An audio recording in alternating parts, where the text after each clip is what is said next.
नमः शिवाय। कुबेरेश्वर महादेव की जय।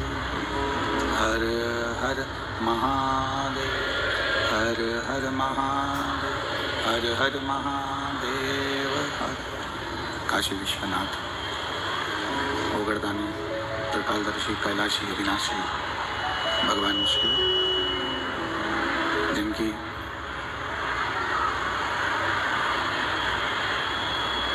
पुनीत पावन शिव महापुराण की कथा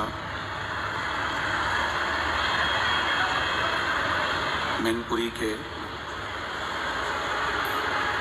इस पावन प्रांगण में श्री वनखंडेश्वर धाम के पुनीत पावन भूमि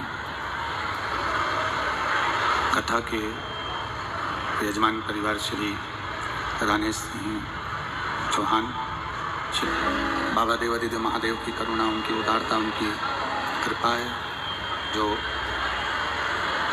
आप और हम भगवान देवादिदेव महादेव की पावन शिव महापुराण की कथा अधिक मास और श्रावण के इस पुनीत संजोग में आप और हम श्रवण कर रहे हैं। भगवान देवादिदेव महादेव जो कि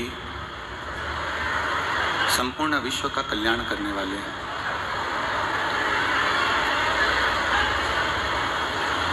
जिनके एक इशारे पर संपूर्ण सृष्टि की रचना भी हो जाती है और जिनके एक इशारे पर संपूर्ण ब्रह्मांड समाप्त भी हो जाता है।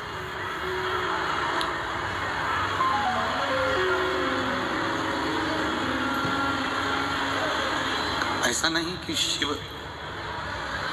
क्रोधी हैं या भगवान शंकर को क्रोध से दर्शाया जाए या क्रोधी कहा जाए। भगवान देवादिदेव महादेव को रुद्र कहा जाता है, और इतना स्मरण अपने भीतर रखिए कि शंकर क्रोधी नहीं है, शिव क्रोध नहीं है,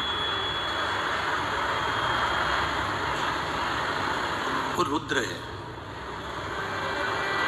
और रुद्र का मतलब ही होता है कि जो संपूर्ण ब्रह्मांड की रचना में भी सहयोग प्रदान कर देता है, जो समय आने पर पूरे ब्रह्मांड को नष्ट भी कर देता है, और जब संपूर्ण ब्रह्मांड नष्ट की ओर हो और कोई जीव अगर तड़प भी रहा है तो शिव उसको अपने गले से लगा भी लेता है।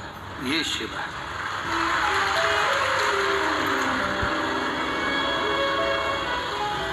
एक भक्ति का जो बल होता है, एक भक्ति का जो दीप होता है, उसकी एक अलग आनंदता होती है।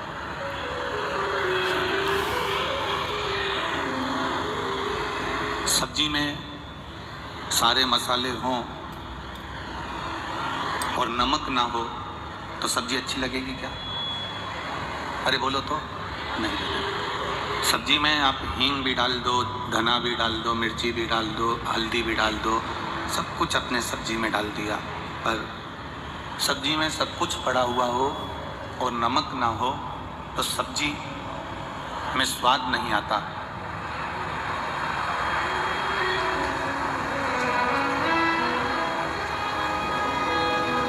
सब्जी में आनंद नहीं आता। उसी तरह भक्ति में शरीर तो है, जैसे सब्जी में मसाला तो है पर नमक नहीं है। भक्ति में शरीर तो है, आप हाथ से पूजन भी कर लोगे, मंदिर भी पाँव से चले जाओगे, दर्शन भी शिव जी का कर लोगे, कानों से कथा भी सुन लोगे, मुख से भजन बोल भी लोगे, पर एक अंदाजा लगा कर रखना, एक स्मरण करके रखना कि सब्जी में मसाले सब हों और नमक ना हो तो सब्जी का कोई मतलब नहीं है। और भक्ति में शरीर पूरा लगा हो और मन भक्ति में ना हो तो उस भक्ति का कोई मतलब नहीं, उस भक्ति का कोई मतलब नहीं। आपकी जो भक्ति है, आपका जो विश्वास है, आपकी जो दृढ़ता है, आपका जो भरोसा है, ये भक्ति ही मन से करी हुई होनी चाहिए। एक बात हमने पहले भी कही, आज फिर कहते हैं, मंदिर में जाकर दिया लगाओ कि ना लगाओ, बेलपत्री चढ़ाओ कि ना चढ़ाओ, अगरबत्ती लगाओ कि ना लगाओ, भगवान को जल चढ़ाओ कि ना चढ़ाओ, पर किसी भूखे को भोजन करा देना, किसी प्यासे को पानी पिला देना, किसी बीमार को औषधि दिला देना, किसी विद्यार्थी को शिक्षक अपने रूप से शिक्षा की विद्या भी उसको दे दे। ये मंदिर में एक लोटा पानी चढ़ाने से ज्यादा प्रबल है, ये मंदिर में दीप लगाने से ज्यादा प्रबल है, ये मंदिर में अगरबत्ती लगाने से ज्यादा प्रबल है। एक सास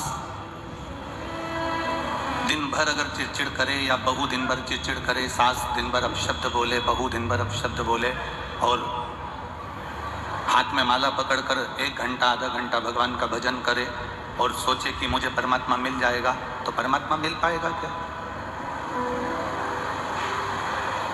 हम मना नहीं करते कि आप क्रोध मत करो। देखो, हम कह भी देंगे ना तुमसे कि तुम गुस्सा मत करो तो तुम करोगे, हम तुमसे कह दें कि तुम झूठ मत बोलो तो तुम बोलोगे, तो अपनी बात खराब क्यों करें हम कहकर?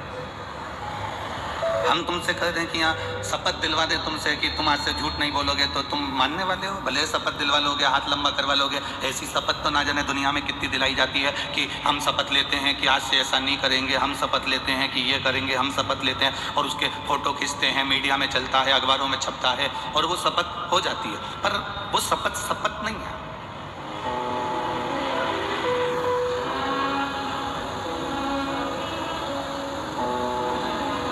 हम आपसे कह दें कि आप झूठ मत बोलना, आप क्रोध मत करना, आप गाली मत देना, आप अपशब्द मत कहना, हम कहकर अपनी बात को खराब क्यों करें? क्योंकि जितने बैठे हो ना पंडाल में और जितने आस्था चैनल पर कथा सुन रहे हो, जितने टीवी पर कथा सुन रहे हो, जितने मोबाइल पर कथा सुन रहे हो, हम बोल दें कि तुम झूठ मत बोलो, हम बोल दें कि तुम गाली मत दो, हम बोल दें कि तुम अपशब्द मत बोलो, तो तुम कहीं मानने वाले तो हो नहीं। तो एक नियम बना लो बस, झूठ भी बोलो हम मना नहीं करेंगे, तुम्हें जो बोलना है तुम बोलो, गुस्सा भी करो मना नहीं है, पर एक नियम बनाओ कि मैं झूठ बोलूंगी तो सुबह 9 बजे से 11 बजे तक बोलूंगी। एक नियम बनाओ कि मैं गुस्सा करूंगी, क्रोध करूंगी तो दोपहर में 12 बजे से लेकर 2 बजे के बीच में करूंगी। अगर ये नियम हमारे भीतर अगर आ गया, हम तुम्हें झूठ बोलने से कि तुम झूठ बोलना बंद कर दो या तुम क्रोध करना बंद कर दो, तो तुम मानने वाले तो हो नहीं। देखो सीधी बात है, हम कहें और आपको अगर अच्छा भी ना लगे और आप माने ना तो हमारा दिल दुखेगा। तो इसलिए हम कहें कि एक नियम ऐसा बना लो कि मैं झूठ बोलूंगी, पर एक समय एक पुलिस वाला भैया एक घर में गया और घर में गया तो उसने अपने ऑफिसर को फ़ोन लगाया। ऑफिसर को फ़ोन लगाया तो ऑफिसर से कहा, सर यहाँ एक महिला ने अपने पति को गोली मार दी। ऑफिसर को फोन करा और कहा, सर एक महिला ने एक पति को गोली मार दी।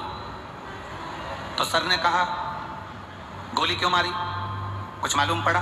हाँ सर, पत्नी पोछा लगा रही थी, पोछा गीला था, पति ने लात रख दी, इसलिए इसने गोली मार दी। ठीक है, उसको गिरफ्तार करा कि नहीं करा? सर अभी उसको गिरफ्तार नहीं करा। क्यों नहीं करा? क्योंकि पोछा गीला है। जब वो अपने पति को नहीं छोड़ी तो मुझे छोड़ेगी क्या? तो जब तक पोछा सूखेगा नहीं तब तक मैं उसको, अरे जम के तो बोलो, पकड़ूंगा। पोछा सूखने का इंतजार कर रहा है कि पोछा सूखेगा तब मैं इसको पकड़ लूंगा, पोछा सूखेगा तब मैं इसको पकड़ूंगा। अब वो पोछा सूखे नहीं तो पकड़ाएगा।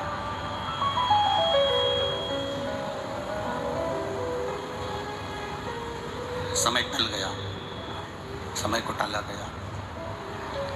बस शिव महापुराण की कथा कहती है कि जैसे ओछा लगाते समय तुम्हें क्रोध आ गया और तुम किसी को अपशब्द कह दिए। कहीं जाते समय तुम्हें क्रोध आ गया और तुमने किसी को अपशब्द कह दिया। एक समय को टालने का विचार करिए, एक समय को दूर करने का विचार करिए।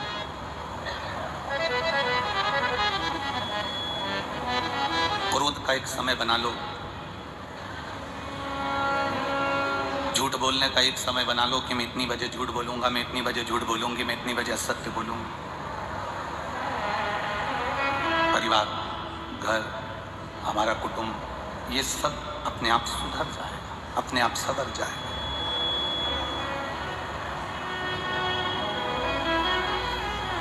करो, माला लेकर तुम बैठो भी, ठाकुर जी की सेवा भी करो, शिव जी की आराधना भी करो, शंकर भगवान की भक्ति भी करो, हम मना नहीं करेंगे आप। पर अपने क्रोध पर, अपने गलत विचारों पर, अपने शब्दों पर हमारा संयम होना चाहिए। सब्जी में सारे मसाले डाल दो और नमक न डालो तो सब्जी में स्वाद नहीं आता, सब्जी अच्छी नहीं लगती, सब्जी का आनंद नहीं आता। शरीर पूरा भगवान ने अच्छा दिया, तुम्हारे नेत्र भी अच्छे दिए, तुम्हारे दांत भी अच्छे दिए, श्रवण शक्ति भी अच्छे दिए, हाथ भी अच्छे दिए, पाँव भी अच्छे दिए, सारा शरीर परमात्मा ने तुमको अच्छा दिया। और इस शरीर के अंदर जो आत्मा है, वो आत्मा तुमने परमात्मा में लगाई ही नहीं। बैठे सब आकर, यहाँ बैठते सब हैं, कथा में आए हो तो बैठोगे सब जगह। यहाँ लोग रोडों पर बैठे हुए हैं, पंडाल सारे फूल भरे हुए हैं, अपार जन समुदाय, अपार भक्त यहाँ कथा में आए हैं, बैठे सब हो। पर निवेदन आपसे इतना है कि इस मन को लगाने का प्रयास करो।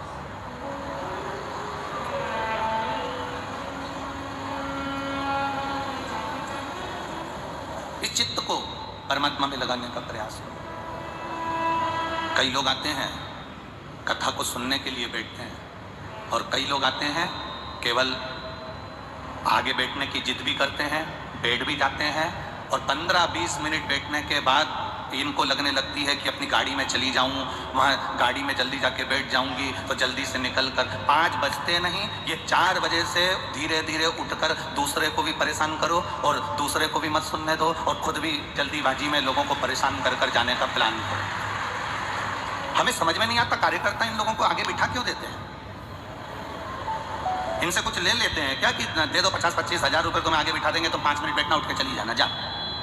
4 लोगों को कष्ट भी दो, परेशान भी करो, पहले झगड़ के आगे बैठो भी सही, और उसके बाद में 5 बजे नहीं, उससे पहले जाने की अपनी गाड़ी में बैठ जाऊं और जल्दी जाने का तुक लगा लें। कितने लोग परेशान होते तुम्हारे चक्कर में। और जितने कार्यकर्ता यहाँ सेवा में लगे हुए हैं, तुम जितने तुम्हारे यहाँ वेद पुराण हुए हैं उसमें और इसमें एक अंतर तुमको लगेगा। इसमें सेवा का आनंद आएगा, इसमें सेवा से ऊपोगे नहीं, तुम्हें सेवा से उपज नहीं होगी कि अब मैं थक गया। इसमें सेवा का आनंद आएगा। कोई अगर बांट रहा होगा ना, तुम खड़े हो जाओगे, ला मैं दोना दे देता हूँ, ला तुम खिचड़ी भरो, ला तुम पोहा भरो, ला तुम पूड़ी दो, मैं देता हूँ। इसमें सेवा का आनंद आता है।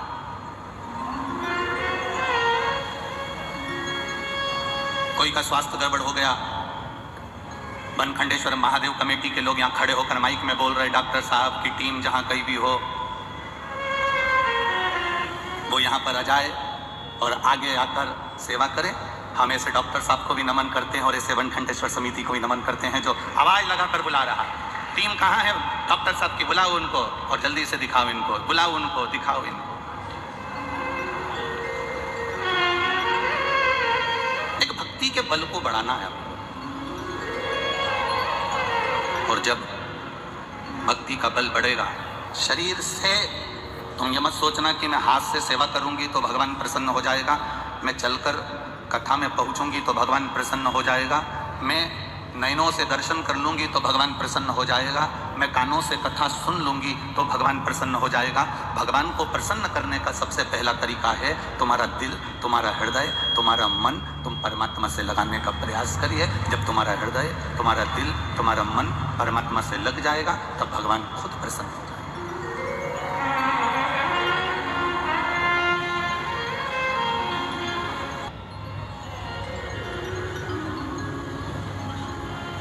श्रीमद् भागवत सुनिए आप लोगों ने? अरे बोलो तो जम के सुनिए। उसमें एक प्रसंग आता है, गज का जो पांव था वो मगर ने पकड़ लिया।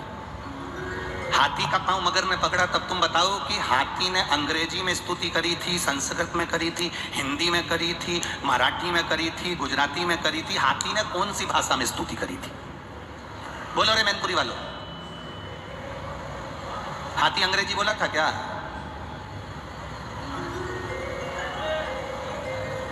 अच्छा, एक बहुत पढ़े हुए लोग रहते हैं ना, जो बात बात में अंग्रेजी झाड़ते हैं, जरा जरा सी बात में अंग्रेजी के शब्द बोलते हैं। कई लोग ऐसे भी होते हैं, व्यासपीठ पर बैठकर भी अंग्रेजी के शब्दों का प्रयोग करना चाहते हैं जिससे हमारी वैल्यू बढ़े। जो अंग्रेजी पढ़े हुए हैं, जरा जरा सी बात में अंग्रेजी बोलते हैं। एक विचार करना, उस अंग्रेजी पढ़े हुए व्यक्ति के पीछे कुत्ता लग गया। अब तुम कुत्ते के सामने कह रहे excuse me, excuse me, excuse me, please please please.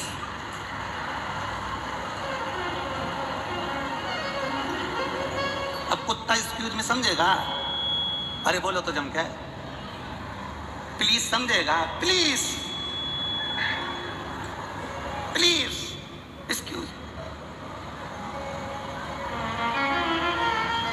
अरे कुत्ता को भगाना है तो देसी में बोलना।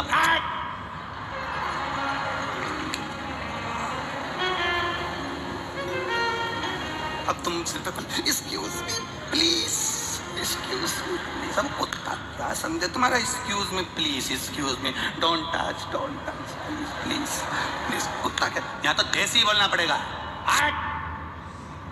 कुत्ता पक्का। अब तुम कहो कि भगवान गुजराती समझता होगा, भगवान अंग्रेजी समझता होगा, भगवान हिंदी समझता होगा, भगवान संस्कृत समझता होगा, भगवान बंगाली समझता होगा, भगवान ये समझता होगा। भगवान अगर भाषा समझता होता तो हाथी ने कौन सी स्तुति करी थी? हाथी ने, जो हाथी था, हाथी की जो भाषा होती है, हाथी उस भाषा में चिंघाड़ा, और भगवान उस चिंगाड़ की भाषा नहीं, भगवान उसके कलेजे की, दिल की भाषा सुन लिया और दौड़ पड़े। चींटी को कष्ट होता है, वो हिंदी अंग्रेजी नहीं बोलती, कोई भाषा नहीं बोलती, चींटी का दिल दुखता है तो परमात्मा सुनता है। गौ माता को कष्ट आता है, गाय रोती है तो परमात्मा सुनता है। कुत्ते को अगर तकलीफ होती है, कुत्ता चिल्लाता है, उसकी भाषा कोई नहीं जानता, पर परमात्मा दिल की भाषा जानता है। आप कितनी भी स्तुति कर रहे हो, कितनी भी प्रार्थना कर रहे हो, 4 घंटे आंख बंद करके बैठे हो, 2 घंटे से माला पकड़ कर बैठे हो, भगवान को उससे कोई मतलब नहीं होता। भगवान को केवल तुम्हारे दिल से मतलब होता है। तूने कितनी देर मेरे से दिल लगाया है, तो कितनी देर मेरा स्मरण करी है, तू मुझे मन से कितना पुकारा है। तूने मुझे एक बार अगर दिल से पुकारा होता तो मैं तेरे सम्मुख में खड़ा होता। तूने मन से कब पुकारा? पत्राएं हैं, देखिए।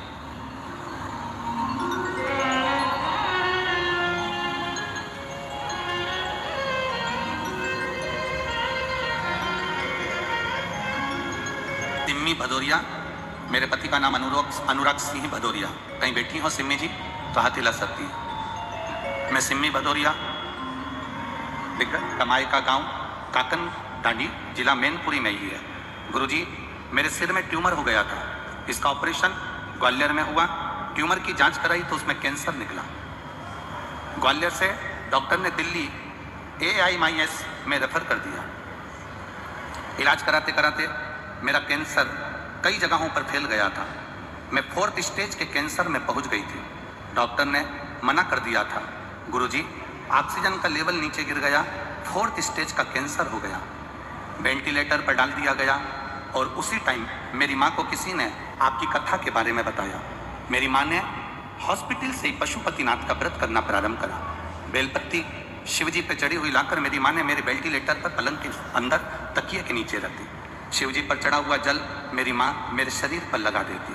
समय बीता गुरुजी, धीरे धीरे मुझे होश आया, वेंटिलेटर से उतरी और मेरी माँ डॉक्टरों से बात करी। डॉक्टर ने कहा इसका कोई भरोसा नहीं है क्योंकि ये जिंदा नहीं रह सकती, क्योंकि 4th स्टेज का कैंसर पूरे शरीर में फैल गया। तब मेरी माँ ने डॉक्टरों से कहकर विनती कर कर उसको घर लेकर आई और शिवजी पे चढ़ा हुआ जल और बेलपत्री मुझे खाने को देना चालू करी। बाबा की कृपा से 3 महीने में वापिस जांच कराने के लिए दिल्ली AIMS हॉस्पिटल पहुंचे तो डॉक्टर ने कह दिया तुम्हारी रिपोर्टें सब नॉर्मल हो गई है, तुम्हारा कैंसर समाप्त हो गया। ठीक हो? आजा आजा जल्दी आजा। खड़ी है। अब जो 4th स्टेज के कैंसर पर पहुंच गया हो और पूरे शरीर में जिसके कैंसर फैल गया हो, पूरा शरीर वेंटिलेटर पर पड़ा हुआ हो और आखिरी का 4th स्टेज का कैंसर जिसके अंदर हो और डॉक्टर भी कह दें कि अब ये नहीं बचेगी, इसको ले जाओ, और बाबा भोलेनाथ जी का एक लोटा जल और एक बेलपत्र से बाबा ने कृपा कर वापिस जीवित कर दिया और कैंसर को दूर कर दिया। ये शिव का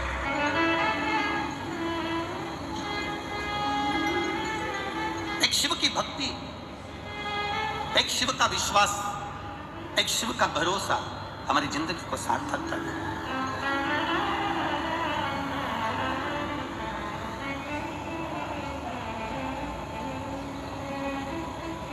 जब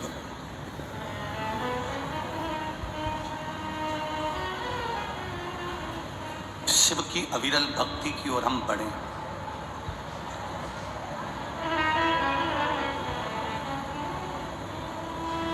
शिव की अविरल भक्ति की ओर जब हम आगे बढ़े, तब तुम्हारे भीतर एक भाव विश्वास का आना चाहिए, भरोसे का।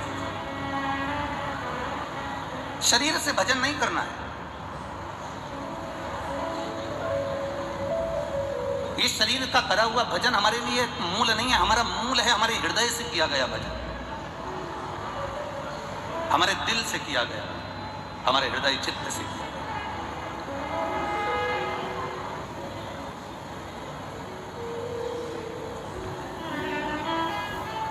और जब हमारे हृदय चित्त से हम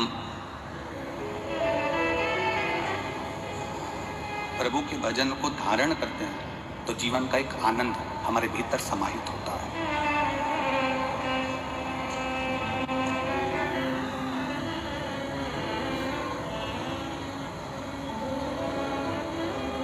एक हमारे भीतर एक जीवन का एक सुख समाहित होता है।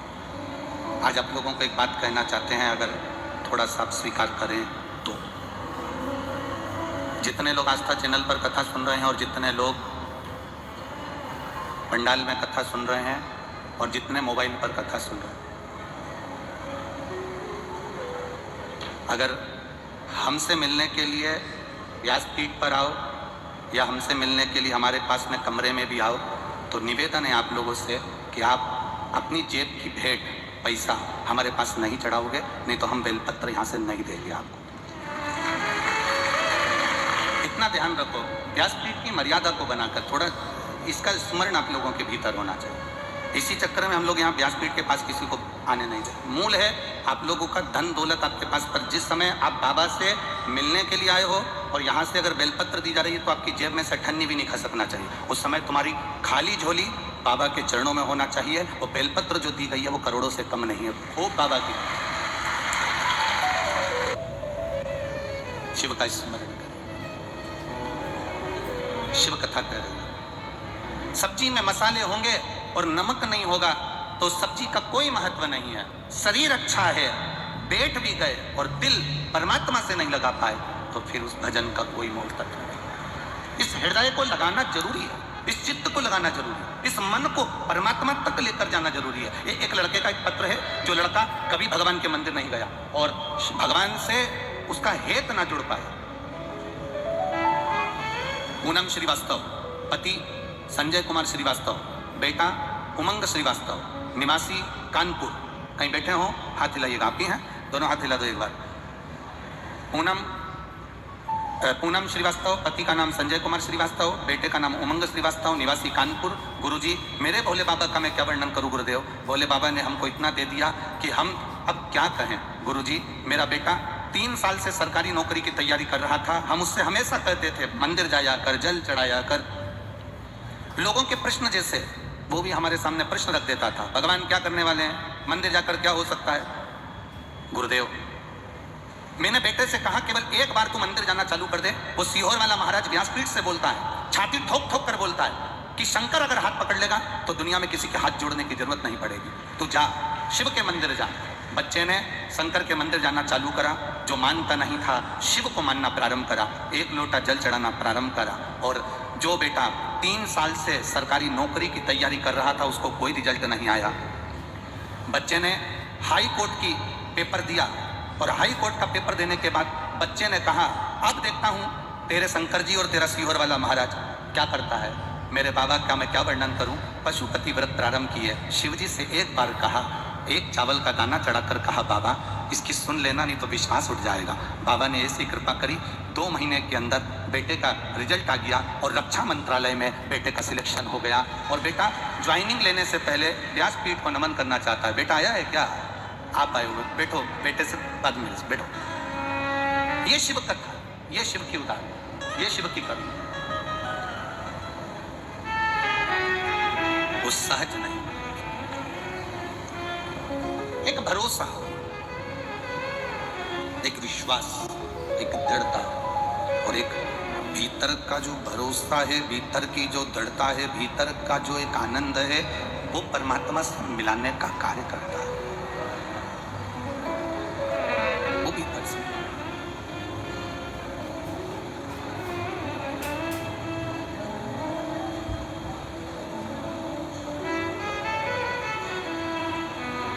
एक वो शैलेंद्र जी एक लाइन गाते हो ना, वो दुनिया की दौलत से तुझे तुलाया जा नहीं सकता। केवल उसको गाना नहीं है, वैसे गुनगुनाना है। मेरी हर सांस पर फकत अधिकार तेरा है। मेरा क्या था क्या मेरा है, मेरा क्या था क्या मेरा है। तुझे दुनिया की दौलत से तेरे एहसान का बदला चुकाया जा नहीं सकता। प्यार ऐसा दिया तूने भुलाया जा नहीं सकता। जब शिव कृपा करते हैं, जब शंकर उदारता करते हैं, जब शिव करुणा करते हैं, दुनिया की सारी दौलत एक तरफ पटक दो और शंकर की करुणा एक तरफ। बहुत बहुत ध्यान देना। जैसे वो दीदी ने लिखा, 4th स्टेज का कैंसर, और 4th स्टेज का कैंसर और पूरे शरीर में फैल जाए, आप जरा अंदाजा लगाना और किसी विद्वान डॉक्टर से पूछना क्या वो बच सकता है। 4th स्टेज का कैंसर जब पूरे शरीर में फैल गया, ट्यूमर फट गया, उसको ऑपरेशन हो गया और पूरे शरीर में अगर कैंसर फैल चुका है तो व्यक्ति का बचना बड़ा कठिन, बड़ा मुश्किल है। पर कहीं शिव की उदारता, शिव की करुणा एक ऐसी होती है, शिव की कृपा एक ऐसी होती है जो कि काल के मुख से भी मेरा महाकाल बचा कर ले जा सकता है।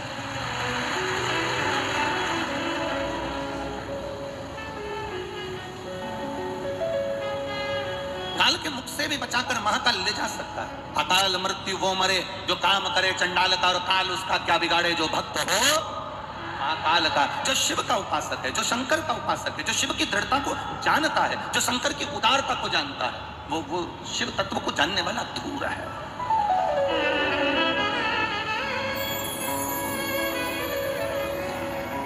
शिवपुराण कर रही है, द्रौपदी शंकर भगवान की बहुत बड़ी उपासक थी, और द्रौपदी भगवान शिव जी की इतनी बड़ी उपासक, पूर्व समय में ये एक ऋषि की, एक संत, एक गुरुजन, एक ब्राह्मण जन की बेटी थी। उसके पहले एक राजा के घराने में राजा की पुत्री थी। शिव की इसकी आराधना, इसके कितने जन्म निकल गए, हर जन्म में इसने शंकर की आराधना करी,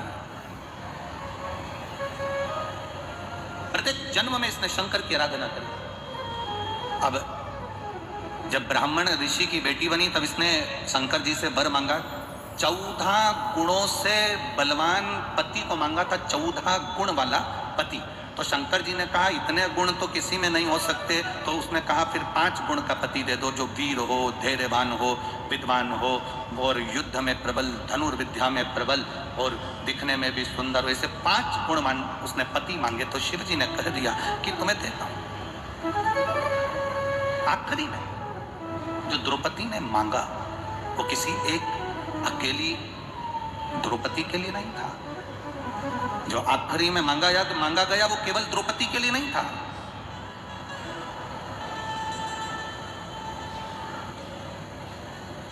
जो आखिरी में मांगा वो द्रौपदी ने खुद के लिए नहीं मांगा। द्रौपदी ने क्या मांगा? एक वर और दे दीजिए भोलेनाथ। शंकर जी ने कहा मांगो कौन सा वर? स्त्री की पवित्रता का वर दे दीजिए, एक नारी की पवित्रता का वर दे दो।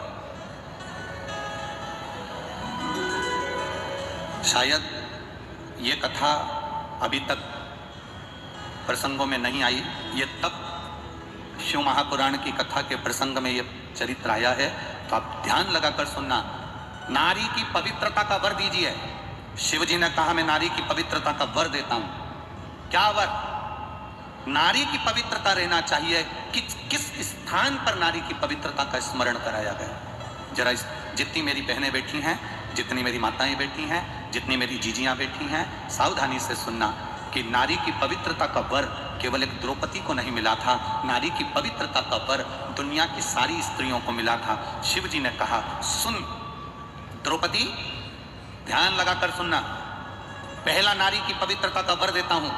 जब एक मां अपने छोटे से बच्चे को दूध पिलाती है, स्तनपान कराती है, उसकी सेवा करती है, छोटा सा बच्चा जब गोदी में गंदगी कर देता है, छोटा सा बच्चा जब गोदी में कपड़ों पर भी गंदगी कर दे, उसकी गोदी में उसने गंदगी कर दी, तो शिव महापुराण की कथा कहती है, भगवान देव अधिदेव महादेव कहते हैं वो नारी उस समय पर भी अपवित्र नहीं होती, तो भी वो पवित्र ही मानी जाती है। आप में से कितनी माताएं बैठी हैं जिनकी बहू का बच्चा छोटा सा है और बहू के बच्चे ने बहू की गोद में गंदगी कर दी, तो बहू बार बार नहाने जाती होगी? है कोई? जम के बोलो जरा। है? नहीं। क्यों? सास कह देती है अरे क्यों बेटा, बच्चा छोटा है ना, छोटे बच्चे की गंदगी नहीं लगती, छोटे बच्चे की अपवित्रता नहीं लगती। छोटा सा बच्चा गोदी में है, गंदगी कर दिया, छोटा सा बच्चा गोदी में है, गंदगी करा, और माँ भगवान की भक्ति में लगी है, माँ भगवान के भजन में लगी है, माँ कोई अच्छे कार्य में लगी है, उसके बाद भी माँ को अपवित्रता नहीं लगती है। दूसरा, बहुत ध्यान से सुनना, जितने आस्था चैनल पर मेरी बहनें सुन रही हैं और जितने फेसबुक यूट्यूब पर सुन रहे हैं और जितने इस पंडाल में सुन रही हैं, बहुत ध्यान लगाकर सुनना। दूसरे नंबर पर मेरे महादेव कहते हैं पति की तबीयत खराब है, पति का स्वास्थ्य खराब है, पति का शरीर में कोई रोग हो गया और तुम स्नान करने के बाद पति की देखरेख कर रही हो और तुमने भगवान का दिया तक नहीं लगाया, भगवान का मंदिर में प्रणाम भी नहीं करा, पति की देखरेख में लग गई, पति का शरीर बेकार हो रहा है और उसको वो मलमूत्र भी कर रहा है और तू उसकी सेवा में लगी है, और सेवा में लगने के बाद भी अगर तू मेरी आराधना कर रही है तो भी तू अपवित्र नहीं होगी, पति की सेवा करने वाली पवित्र ही मानी जाएगी। द्वितीय भाव, कोई तुमसे कह दे तेरा पति बीमार पड़ा है और तूने अभी गंदगी साफ करी है, तेरा पति बीमार पड़ा है, तूने अभी हॉस्पिटल से आई है और तू दिया लगाने लगी, अभी तू तेरा पति बीमार पड़ा और तू अभी भगवान का भजन करने लगी। शंकर कहते हैं मैंने 3 जगह पर स्त्री को पवित्र कर दिया, 3 जगह पर। पहला, जम के बोलो मेरी माताएं, कब?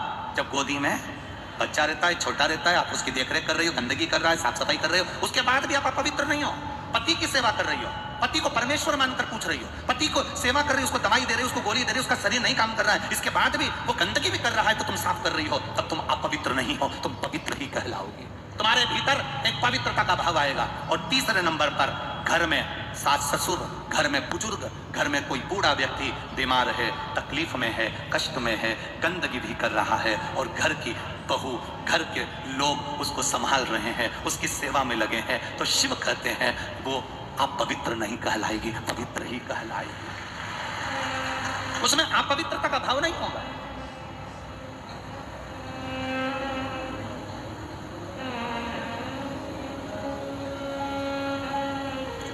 अगर आज बहुओं से अगर कथा के माध्यम से कोई कह दे कि तुम्हारे सास ससुर बीमार पड़े हैं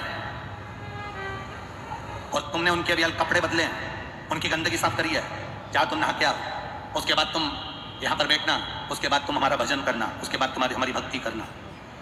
अब भगवान की भक्ति से बड़ी सास ससुर की सेवा है कि सास ससुर की सेवा से बड़ी भगवान की भक्ति है? ईमानदारी से बोलना। सबसे बड़ी सेवा जो तुमने अपने बुजुर्गों की कर ली, उस बुजुर्ग की सेवा से बड़ी दुनिया में कोई भक्ति नहीं हो सकती, वो शिव की कृपा। 3 जगह पर नारी अपवित्र नहीं होती। पहला उसका बच्चा गंदगी कर दे गोदी में, उसके बच्चे ने अगर गंदगी कर दी गोदी में, तो नारी बार बार स्नान करने नहीं जाएगी, क्योंकि बच्चा छोटा है, उसको संभाल रही है, उसको गोदी में ली है, उसको लाड लड़ा रही है, उसको प्रेम कर रही है, उसको स्नेह कर रही है, उसको स्तनपान करा रही है, उसको दूध पिला रही है, उसको भोजन करा रही है। माँ बार बार स्नान नहीं करेगी, वो नारी पवित्र की पवित्र कहलाएगी। वो जब चाहे भगवान का भजन कर सकती है, वो जब चाहे तब शिव की आराधना कर सकती है, वो जब चाहे शंकर को दिया लगा सकती है, वो जब चाहे शिव के स्मरण कर सकती है। दूसरे नंबर पर पति बीमार पड़ा है, पति को शरीर में कष्ट है, पति को तकलीफ है, और स्त्री उसकी सेवा में लगी है, हॉस्पिटल में उसकी सेवा कर आई है, और उसका मन कर रहा है मेरे पति की तबीयत ज्यादा खराब है, सेवा करते करते मंदिर चली गई दिया लगाने के लिए, वो पवित्र ही कहलाएगी, उसमें अपवित्रता का भाव नहीं आएगा। और तीसरे नंबर पर घर में बुजुर्ग, सास ससुर माता पिता, घर का बड़ा, घर का दादा दादी, घर का बुजुर्ग अगर बीमार पड़ा हुआ है और बहू उनकी सेवा में लगी हुई है, और सेवा करते करते भी उसने पूजन नहीं करी, मैं सेवा कर लूं इसके बाद पूजन करूंगी, फिर गई दिया लगाने के लिए भगवान के मंदिर में, तो भगवान उसको पवित्र नहीं मानता, भगवान उसको पवित्र ही मानता है। उसकी पवित्रता उसके जीवन की रहती है, क्योंकि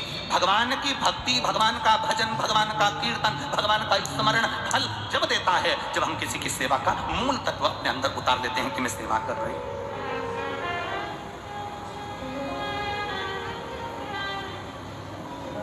ये हमसे लोग पूछते हैं, गुरुजी आप कहते हो कि भगवान 3 महीने में सुन लेता है, आप कहते हो कि भगवान 3 महीने के अंदर सुन लेता है, ऐसा शिव महापुराण में होता क्या है जो 3 महीने के अंदर भगवान सुन लेता है?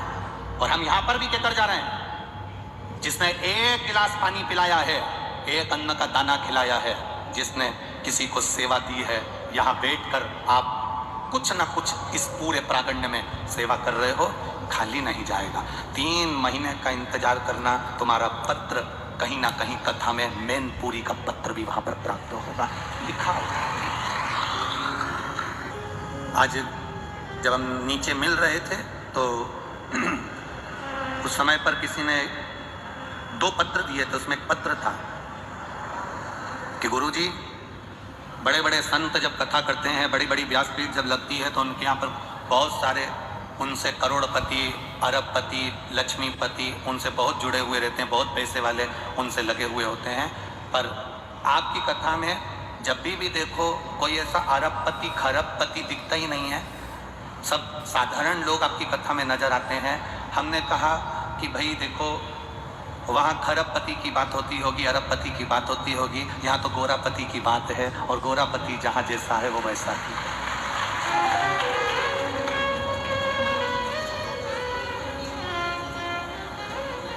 एक किसी ने कहा था बहुत पहले कि गुरुजी आप क्या वीआईपी कथा नहीं करते हो क्या? हमने कहा वीआईपी कैसी होती है? अब कथा भी वीआईपी होती है, वीआईपी कथा नहीं करते क्या? हमने कहा वीआईपी कैसे होती है? कहा गुरुजी अच्छे सोफे मोफे लगे हों, कालीन मालीन बिछा हो, बेहतरीन झूमर वूमर टंग रहे हों, और बेहतरीन जो वीआईपी लोग हों जिन्होंने खूब अच्छा अच्छा डोनेशन दिया हो, वो ऐसे सोफे पर बैठे हैं और आप आओ और कथा करो और अपने घर जाओ, ऐसी वीआईपी कथा। हमने कहा ये शंकर भगवान के यहाँ कोई वीआईपी नहीं चलता, जितने उनकी बारात में वीआईपी आए थे वो तो खुद पीछे चल रहे थे, जो नॉन वीआईपी थे वो आगे चल रहे थे। शिव के यहाँ चलता कौन है? भगवान नारायण लक्ष्मी को लेकर आए, लक्ष्मी बड़ी सज धज के आई भगवान शंकर की शादी में, इतनी सुंदर तैयार होकर आई माता लक्ष्मी, 7 अप्सराएं लक्ष्मी जी का श्रृंगार कर रही थी। लक्ष्मी जी का श्रृंगार देखकर भगवान नारायण को बड़ी प्रसन्नता हुई। भगवान विष्णु ने कहा जिंदगी में पहली बार तुझे अप्सराएं तैयार कर रही है, तू कहाँ जा रही है? लक्ष्मी जी बोल रही शंकर जी की शादी में जा रही हूँ। भगवान बोले इतनी सज धज के जाएगी तो शंकर भगवान भी भूले में पड़ जाएंगे, इतनी सज धज की जा रही है।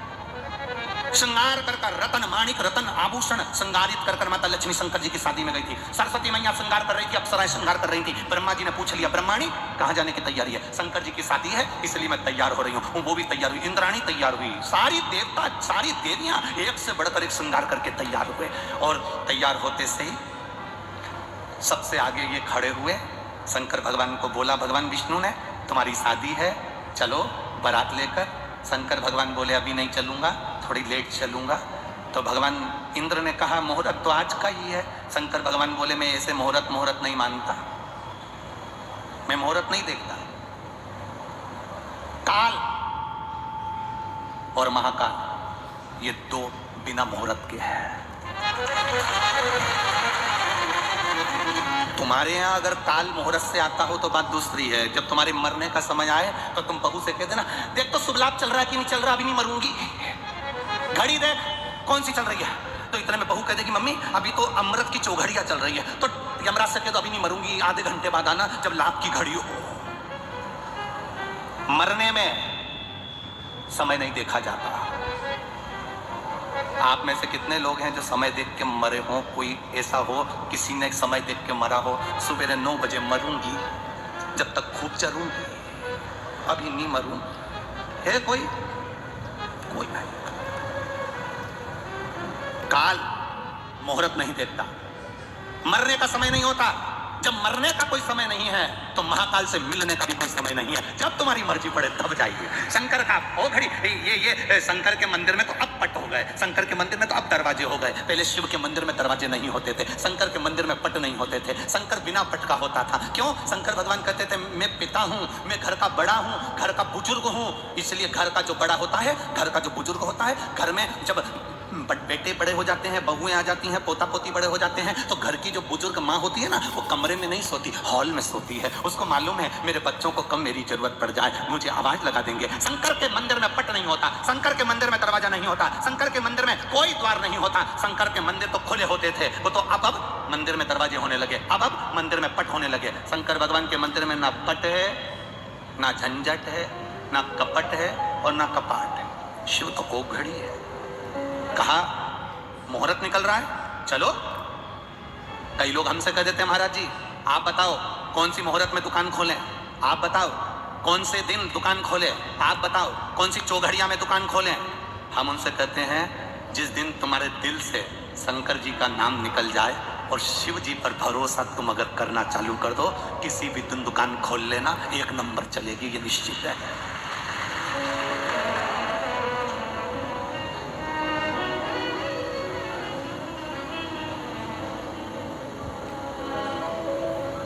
तुम्हारा भरोसा, तुम्हारा विश्वास पक्का होगा, सब चलेगा। सब लक्ष्मी जी आई हैं, सरस्वती जी आई हैं, ब्रह्माणी आई है, इंद्रदेव, भगवान विष्णु, भगवान ब्रह्मा सब इकट्ठे आए, सब तैयार हो के एकदम पार्लर से जोरदार सबसे। अब तुम अपने रिश्तेदार के घर शादी में जाओ, इतना तैयार होकर जाओ और तुम्हारे रिश्तेदार के यहाँ शादी में तुमको कोई आगे आगे नहीं करे और तुम्हें कोई पूछे नहीं, तो तुम्हें कैसा लगेगा? इतनी सज धज की आई, बेड़ी बांधी, यहाँ मोती, यहाँ फूल, यहाँ गजरा, बिंदी को यहाँ से चमक वाली टीकी यहाँ चिपका के आई, यहाँ तक इधर से नीली करके आई, मुंह में 2 घंटे तक पेंसिल से लाइन खींची, फिर इसके बाद डब्बा भरा और पार्लर गई थी, उसने अलग 2 घंटे तक यूं रखा और धागे से ना जाने क्या करती रही।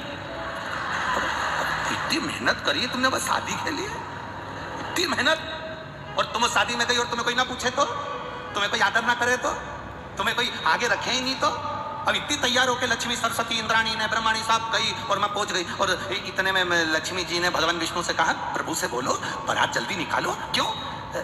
दिल के अरमा आंसुओं में बह रहे हैं। 20,000 का मेकअप 5 मिनट में बह रहा है। कई तो मेकअप करती करती भी यूं करती थी।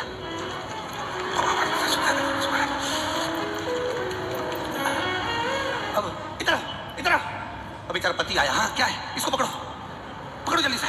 अब पति ने बेचारा यूं कर रहा है और ये लगी अपनी,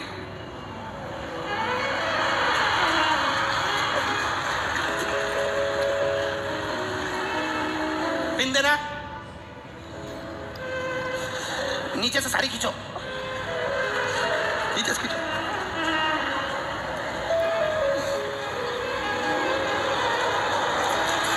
और खींचो, और थोड़ी सी और खींचो। अब पति बोला ये क्या करूं? फेंक दो मेरे ऊपर, क्या करूं, नीचे रख दो। कैसी लग रही? अब पति बोला ऐसी लग रही जैसे हरी घास में भैंस चल रही है। अब बोले सो कहा बोले तो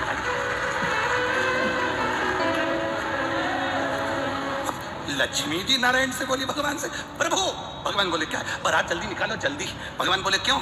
अब इनको जल्दी इसलिए निकालना था क्योंकि दिल के अरमा आंसुओं में बह रहा है। इतना महंगा मेकअप 5 मिनट में बह रहा है। अब एसी के कमरे से नीचे पृथ्वी पर आए हो, भूलोक में आए हो, ब्रह्मांड में आए हो, तो यहाँ तो सब चीज रहती, तो तुम जल्दी जल्दी प्लीज शंकर जी से कहा प्रभु बारात। शंकर भगवान बोले अभी हम नहीं निकलेंगे। तो मुहूर्त तो आज का है। शिव जी बोले हमें मुहूर्त से कोई मतलब नहीं, जिस दिन हमारा पाउडर का डब्बा आएगा तभी हम जाएंगे।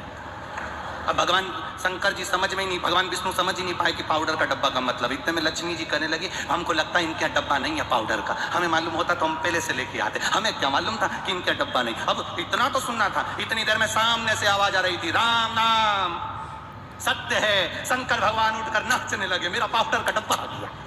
पाउडर जो सामने से बारात है, बारात देखकर शिव प्रसन्न, राम नाम सत्य, राम नाम सत्य। लगा याद, रात तैयार, इनने भस्मी चढ़ाई, तैयार होके बैठे और इतने में भगवान ब्रह्मा जी बोले तुम्हारे लिए रथ लाए हैं, उस पर बैठ जा। शंकर जी बोले रथ पे नहीं बैठूंगा मैं मेरे नंदी पर बैठूंगा। नंदी पर बैठ गए तो नंदी पे बैठे तो भी उल्टे, नंदी का मुंह इधर, शंकर जी का मुंह उधर। इंद्र ने पूछ लिया प्रभु नंदी पर बैठे हो, वो भी उल्टे बैठे हो, नंदी का मुंह इधर है, तुम्हारा मुंह उधर है, सीधे तो बैठो। शंकर भगवान बोले हम सीधे नहीं बैठेंगे। क्यों? क्योंकि नंदी का मुंह उधर, हमारा मुंह इधर, इसलिए क्योंकि बारात को आगे से नंदी देखेगा, पीछे से हम देखेंगे। पूरा मैनेजमेंट हमारा, पूरा मैनेजमेंट। अब लक्ष्मी जी ने नारायण जी से कहा हम आगे नाचे कि पीछे? ये स्त्रियों में ये बड़ी विचित्र बात हो जाती है। जब बारात निकलती है ना तो वो बार बार अपने जीजा जी से कहती है ढोल वाले को पीछे भेजोगे कि आगे? हम आगे नाचे कि पीछे? अब ढोल वाला इधर बजाता बजाता उसने देखा यहाँ पे तो कोई निछावर आ नहीं रही, तो ढोल वाला भी धीरे धीरे डम डम करता हुआ आगे चले गया। तो ये नाचती नाचती, अब लक्ष्मी जी पूछ रही हम आगे कि पीछे, क्योंकि नंदी का मुंह इधर और शंकर जी का मुंह इधर। लक्ष्मी जी से भगवान विष्णु बोले तुम्हारी मर्जी हो, जहाँ पे नाच लो, देखो ये तो बारात है, कहीं पर भी नाच सकते हो, ठीक है। दुनिया की बड़ी विचित्र रीति है। शादी होती है तो दुनिया के लोग शादी में दूल्हे के आगे चलते हैं। कहां चलते हैं? जम के बोलो जरा, आगे। दुनिया की रीति बड़ी विचित्र है। शादी होती है तो पूरे रिश्तेदार आगे चलते हैं, और जब कोई मर जाता है तो सारे रिश्तेदार पीछे चलते हैं। इससे यह मालूम पड़ता है कि तुम्हारे सुख के समय पर, तुम्हारी खुशी के समय पर, तुम्हारी धन दौलत के समय पर सारे रिश्तेदार आगे रहेंगे, और जैसे ही तुम्हारी दुख की घड़ी आई, कर्जे में लदालुम हुए, सारे रिश्तेदार पीछे चले, सब पीछे। अब शिव जी आगे। अब इतने में ब्रह्मा जी ने भगवान शंकर जी से कहा प्रभु जी आपकी बारात चल रही है, थोड़ा आपसे निवेदन है। शंकर भगवान बोले बोलो क्या बात है? तुम पूरे तन पे तुम्हारे भस्म रमी है, नग्न वेशधारी हो, कुछ नहीं थोड़ी सी नीचे से कुछ लपेट लेते तो अच्छा लगता। शंकर भगवान बोले रुको अभी हम आते हैं, और शंकर जी अंदर गए और जो नीचे का आसन था वही लपेट लिया। अब आसन में कोई बद्दी मद्दी तो थी नहीं, तो वो बंधे कैसे? तो उनके गले का जो सांप था उसको निकाल के उससे कह दिया तो यहाँ लपेट जा, और उसको लपेट दिया और नंदी पे बैठ गए। अब इनको क्या मालूम था भोलेनाथ जी को कि आगे जो बारात चली तो उसमें ब्रह्मा जी ने सहनाई वालों को आगे लगा दिया और उन्हें पुंगी बजाना चालू कर। अब जैसे ही उन्हें पुंगी बजाना चालू करी तो जो नीचे बंधा था वो भी धीरे धीरे बल बजाता। अब जैसे ही तैयार हुआ तो आसन फिर से खुल गया। आसन खुलते सही ब्रह्माणी ने ब्रह्मा जी से कहा दूल्हे से तो कह दो कुछ पहन ले। ब्रह्मा जी फिर नाचते नाचते गए, प्रभु आसन खुल गया तुम्हारा। शंकर भगवान ने कहा तेरे को कहा था नीचे बंधे रहे, खुला क्यों? प्रभु आपकी शादी है, मैं नहीं नाचूं। शंकर भगवान बोले हमारी शादी में केवल हम नाचेंगे, बाकी का कोई नहीं नाचेगा। चुप बंधा। शिव जी की बारात चली।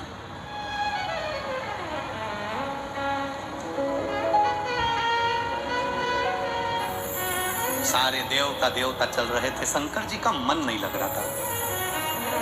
दूल्हे का मन जब तक नहीं लगता जब तक उसके बेस्ट फ्रेंड नहीं आ जाए। भले कितने भी बेकार हो पर उनके बिना बारात अच्छी नहीं लगती है। दोस्त कितने भी बेकार हो पर उनके बिना बारात अच्छी नहीं लगती। दोस्त दोस्त होते हैं। अब शिव जी के तो गणों के बिना मन नहीं लग रहा, क्योंकि ब्रह्मा ब्रह्मलोक में, भगवान विष्णु वैकुंठ लोक में, इंद्र लोक में, मेरे तो इनसे ही रिश्ता नाता है। भले ये कैसे भी हैं, घर के लोग भी समझा के ले जाते, तेरे एक भी दोस्तों को मत बुलाना, सब नंबर बन के पियक्कड़ है। अगर एक भी आ गया ना तो सोच लेना तू हो। इतने में वो मना भी कर देता, पापा कसम खा के कहता हूँ एक भी नहीं आएगा। और दोस्तों ने घेर लिया चौराहे पे, मैनपुरी के मेन चौराहे पे, तेरी शादी है, अपनी क्या लाइन है बता। तो कह दिया बारात में मैं यहाँ से अकेला जाऊंगा और तुम तो पहुंच जाना। फिर तेरे पापा कुछ कहेंगे तो, अरे तुमसे कौन क्या कहेगा, तुम सुनो किसी की, तुम सुनो, तुम तो बस पहुंच जाओ। अब जो सब इकट्ठे होके सारे रुद्रगण एक जगह इकट्ठे होके इंतजार कर रहे थे, शंकर जी हमको बुलाएंगे, शंकर जी हमको बुलाएंगे। शंकर जी तो बारात में भूल गए। भूल गए तो इतने में से एक डाकनी गई, और डाकनी कैसी थी? होठों पे तो काजल लगा था, लाल बिंदी, और दांत इतने लंबे लंबे, सफेद कलर के दांत, काले कलर के होठ, और बिंदी लाल, बाल खुले। ये भी सच की आई थी पार्लर से, ये भी सच की आई। और मुंह पे पल्लू डालकर इतना सारा जो आई, सबसे पहले लक्ष्मी जी से टकराई। और लक्ष्मी जी ने इससे पूछा, तुम इतनी अच्छी साड़ी पहनी है, तुम कौन हो? मृत्यु लोक की कोई अप्सरा हो? अंदर से डाकनी ने मन में सोचा, अभी तूने मुझे देखा नहीं है, जिस दिन मेरी ओरिजिनलिटी देख लेगी तू कहीं की नहीं रहेगी। अभी तूने देखा नहीं, मुंह ढका था, देख पाई नहीं। लक्ष्मी जी ने कह दिया, एक बार मैं तुम्हारा चेहरा देखना चाहती हूँ। हम देवलोक की हैं, लक्ष्मी है, देवलोक में तो इतनी सुंदर सुंदर अप्सराएं होती हैं, पृथ्वी की अप्सरा को मुझे देखना है। इतने में डाकनी बोली, मैं अपना चेहरा नहीं दिखाऊंगी। डाकनी ने पल्लू पकड़ के रखा और लक्ष्मी जी के दिखा कि नहीं दिखा। भगवान नारायण ने कहा, लक्ष्मी क्या बात है, क्यों बहसबाजी कर रही हो? ये देवलोक की अप्सरा से ज्यादा सुंदर है पृथ्वी की अप्सरा, इसलिए इनका चेहरा देखना है। भगवान विष्णु ने ध्यान लगाकर देखा तो लक्ष्मी जी से कहा, मत देखना, तू किसी को देखने के लायक नहीं बचेगी, बिल्कुल मत देख। अब तो लक्ष्मी जी को अंदर से ईर्ष्या होने लगी, तुम्हें कैसे मालूम कि ये बहुत सुंदर है? अब तो देख के रहूंगी, जा। माताओं की थोड़ी सी आदत रहती है, ये कुछ माताएं ऐसी होती है जो बिल्कुल विपरीत चलती है, एकदम विपरीत। एक पति की पत्नी एकदम उल्टी चलती थी। पति उससे कहे कि आलू की सब्जी बना दे या बैंगन की बना दे, पति उससे कहे दाल बना दे या कड़ी बना दे, बिल्कुल उल्टी। बहुत दुखी था बेचारा पति। गुरुजी के पास गया, गुरुजी मेरी पत्नी बहुत उल्टी चलती है, मैं क्या करूं? गुरुजी बोले, इसको गंगा नहलाने ले जा। ये जाएगी नहीं। गुरुजी ने कहा, तू कहना पूरे गांव के लोग गंगा नहाने जा रहे हैं, अपने पास समय नहीं है दुकान से, इसलिए अपन गंगा नहाने नहीं जाएंगे। अरे गुरुजी, मैंने पूरी जिंदगी कहते कहते 40 साल हो गए इसको कि गंगा नहाने चल नहीं जाए। अब की बार उल्टा चलना, तू भी, तू उल्टा चल। इसने जाकर कह दिया, पूरे गांव के लोग गंगा नहाने जा रहे हैं, अपने पास समय नहीं है, अपन गंगा नहाने नहीं जाएंगे। इतने में पत्नी बोली, कैसे नहीं जाएंगे? शादी के 40 साल हो गए, तो मुझे लेकर कहाँ गए? गंगा नहाने चलो मेरे साथ। खुश हो गया, गुरुजी गजब कर दिया, पहली बार जा रही है। चेला गुरुजी के पास जाकर बोला, इससे मेरा पीछा छुड़ा दो, बस एक बार ऐसा कर दो कि ये गंगा जी में ही रह जाए। गुरुजी ने कहा, एक काम कर, जब ये गंगा नहाने के लिए पानी के अंदर जाए, उल्टी तो चलती है, पानी के अंदर जाए, तब तू कह देना, आगे मत जा। बस इतना कहना। क्या बोलेगा? आगे मत जा। उल्टी तो चलती है। और जैसे ये गंगा जी में उतरी और पति ने आगे मत जाना, पत्नी के जाऊंगी, जा। चली गई, पानी में बह गई। इसने जेब में से नारियल निकाल के गंगा जी में फोड़ा, जा। पत्नी बहुत चतुर थी, उसने चेन पकड़ ली गंगा जी की, नी बही। गुरुजी ने कहा था, अगर वो चेन पकड़ ले तो तू चिल्ला कर कहना, जम के पकड़।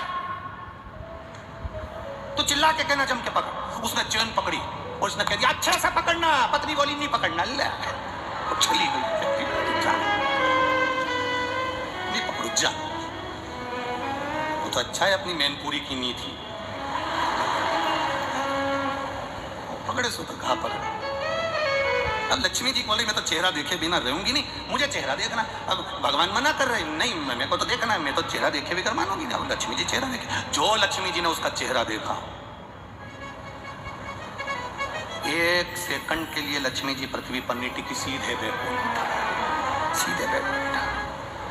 भगवान के पास में डाकनी ने आकर कहा, प्रभु सारे रुद्रगण आपकी राह देख रहे हैं, डमरू बजाओ। शिव जी ने डमरू बजाया, डाकनी, पुसाचनी, भूत, चुड़ैल सब आ गए, बहुत जल्दी सब। किसी के 12 मुंह, किसी के 10 हाथ, किसी के 5 पांव, किसी के आंखी आंख ढेर सारी, सब दरवाजे पर पहुंचे। आरती उतरी, अंदर प्रवेश हुआ, भोजन की तैयारी। देवताओं के लिए पंगत लगा दी गई, रुद्रगणों के लिए भी पंगत लगा दी गई। इंद्र बैठे थे, उनके सामने अब वो पत्तल लगाने वाले पत्तल लगाते लगाते लगाते गए। इधर जहाँ भूत चुड़ैल बैठे थे, एक के 12 मुंह थे।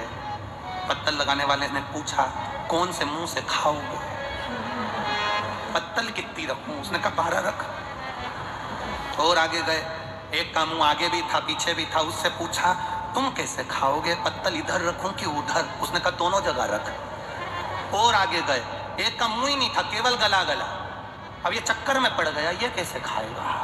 उससे पूछा, तुम कैसे खाओगे? उसने कहा बाल्टी में लाते जा, गले में कूड़ते जा। परसगारी करने वालों के तो पसीने छूट गए सारे। हिमालय राज्य के यहाँ जाकर बोले, हम बरातियों को कैसे भोजन कराएं?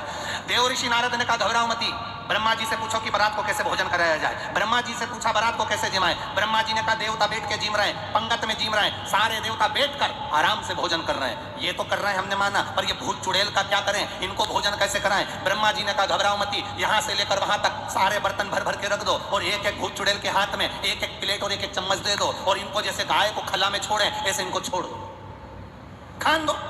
सारे भूत चुड़ैल के हाथ में एक एक प्लेट चम्मच देकर छोड़ दिया। इंद्रदेव ने ब्रह्मा जी से भोजन कर रहे हैं, ये तो पंगत हो गई, पर ये रुद्रगण खड़े खड़े डाकनी पिशाचनी चुड़ैल भूत खा रहे हैं, इनके खाने का कोई नाम होगा क्या? ब्रह्मा जी बोले, इसी को कलयुग में बफेट कहेंगे। यही कलयुग में बफेट कहते हैं।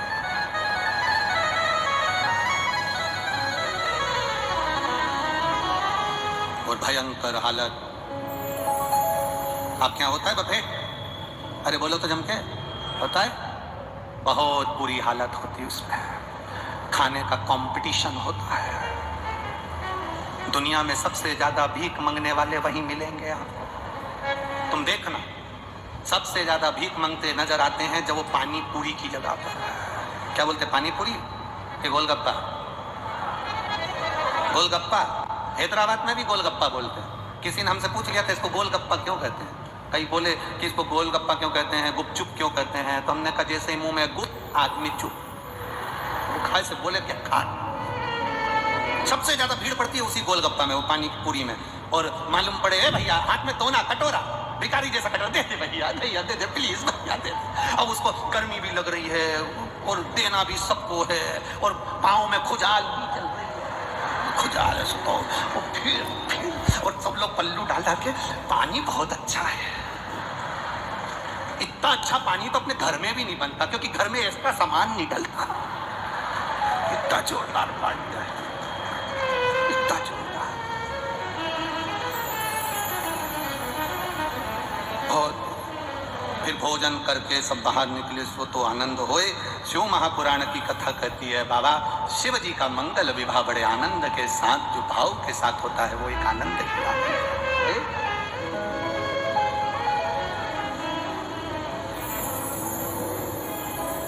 अरे लुटा दिया भंडार काशी वाले, कर दिया माला माल काशी वाले। लुटा दिया, हाँ लुटा दिया, लुटा दिया, लुटा दिया, लुटा दिया, हाँ लुटा दिया, लुटा दिया, लुटा दिया, लुटा दिया भंडार काशी वाले ने, कर दिया माला माल काशी वाले ने। ओ लुटा दिया भंडार काशी वाले ने, कर दिया माला माल काशी वाले ने। लुटा दिया, हाँ लुटा दिया, लुटा दिया, हाँ लुटा दिया, लुटा दिया, हाँ लुटा दिया, लुटा दिया, हाँ लुटा दिया, अरे लुटा दिया भंडार काशी वाले ने, कर दिया माला माल काशी वाले ने। ओ लुटा दिया भंडार काशी वाले ने, कर दिया माला माल काशी वाले ने।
दिया माला माल काशी वाले ने, कर दिया माला माल काशी वाले ने, अरे लुटा दिया भंडार काशी वाले ने, कर दिया माला माल काशी वाले ने, लुटा दिया भंडार काशी वाले ने, कर दिया माला माल काशी वाले ने।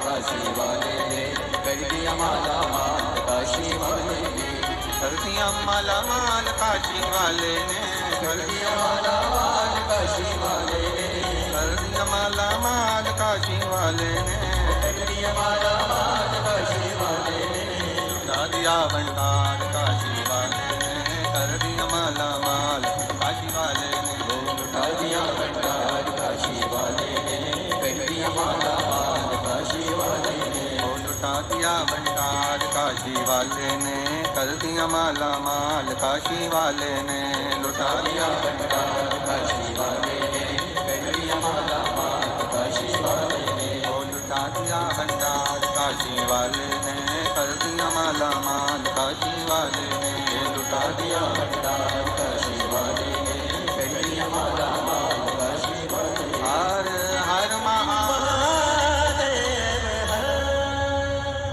अपने स्थान पर बैठकर भगवान देवादिदेव महादेव से भाव से, दिल से, हृदय से शिव जी से अपने मन की बात करें। भाव से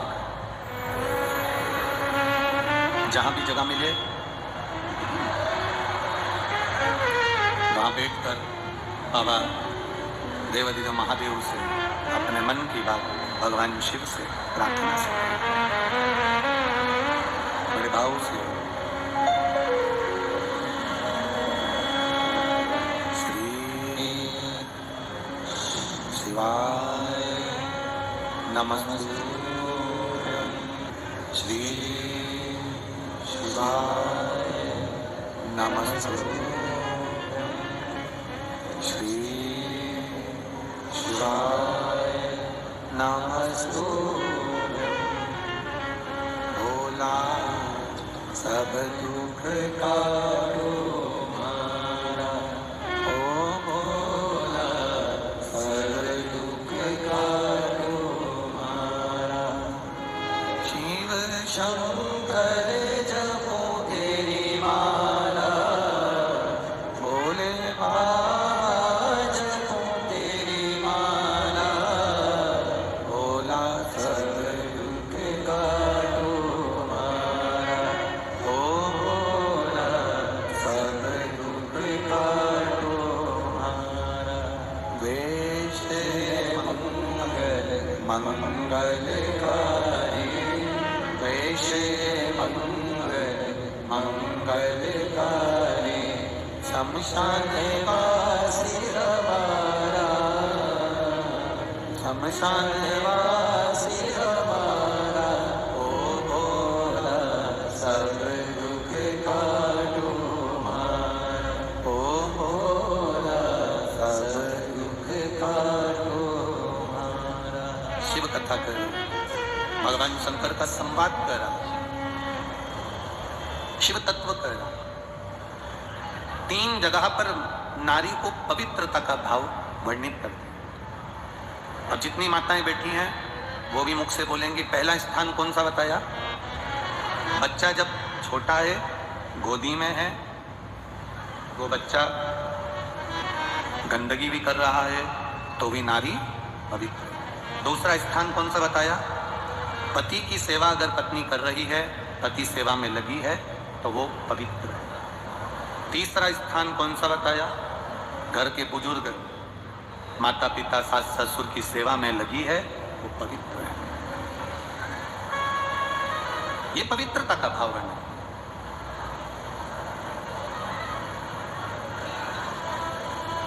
पक्षी, पशु, जीव, जानवर अगर इन पशु पक्षी को, इन जीवन जानवर को अगर भगवान का भजन करना है तो इनको क्या स्नान करना पड़ेगा?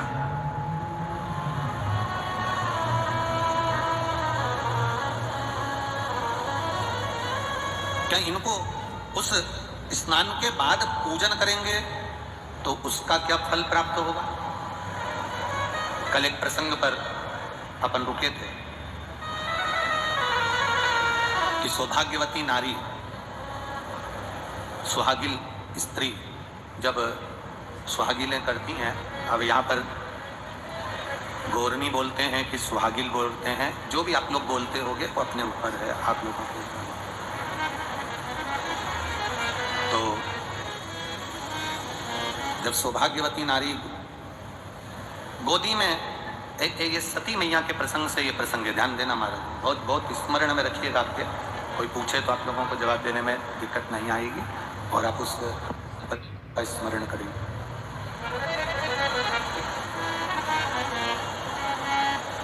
सती मैया अग्नि में कूद गई। द्रौपदी के पवित्रता से सती मैया के अग्नि कुंड में कूदने से और माता पार्वती के प्रागट्य से और पार्वती जी के मंगल विवाह से शिव जी के साथ और शिव जी के यहाँ से जब भगवान शंकर के साथ माता पार्वती जी जब विवाह कर कर आ गई, शादी कर कर जब पहुंच गई, विवाह कर कर जब पहुंची हैं और लक्ष्मी, सरस्वती, गायत्री, इंद्राणी, ये सभी देवियां जब कैलाश धाम पर एकत्रित हुई,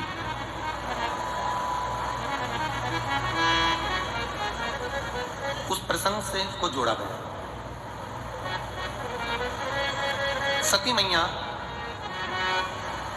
क्रोध की अग्नि में यज्ञ कुंड के अंदर जाकर कूद जाती हैं और उनको श्राप लग जाता है कि तुम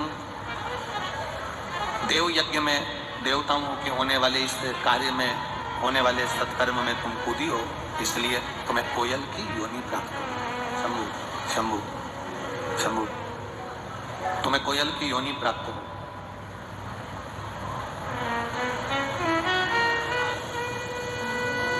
सती मैया ने हाथ जोड़कर देवादिदेव महादेव से प्रार्थना की।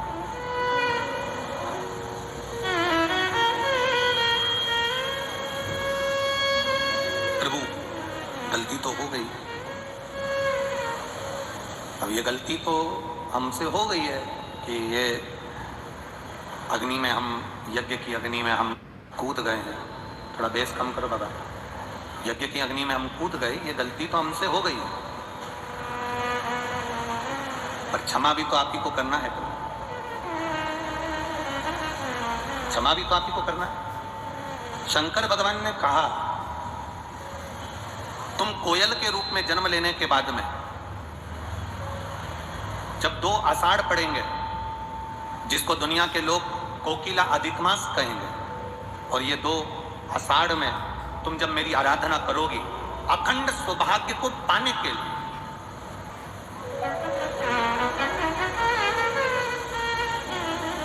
अखंड सौभाग्य को पाने के लिए जब तुम मेरी आराधना करोगी, तब तुम पुनः हिमालय राज की बेटी बनोगी और हिमालय राज की बेटी बनकर, हिमालय राज की पुत्री बनकर, बेटी बनकर तुम मेरी आराधना कर कर, मेरा तप कर कर, मेरी साधना कर कर, मेरी तप साधना में लग कर तुम मुझे पुनः प्राप्त करो,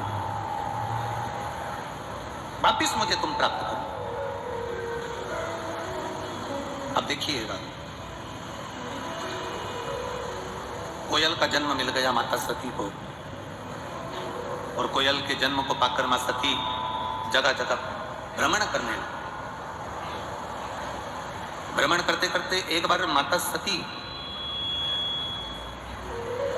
देवऋषि नारद के सम्मुख में प्रकट हुई।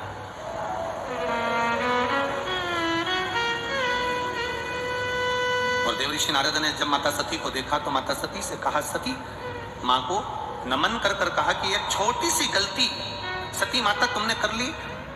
एक तो अपने पति के सामने जाकर झूठ बोल दी, दूसरा सीता जी बनकर राम जी की परीक्षा ले ली, तीसरा अपने पिता के घर में यज्ञ में तुम बिना बुलाए चली गई।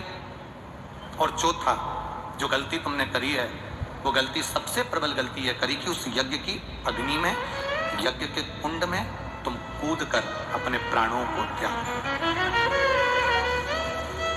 उस यज्ञ की अग्नि में तुमने अपने प्राणों को त्याग दिया, उस यज्ञ की अग्नि में तुम अपने प्राणों को छोड़ दिया।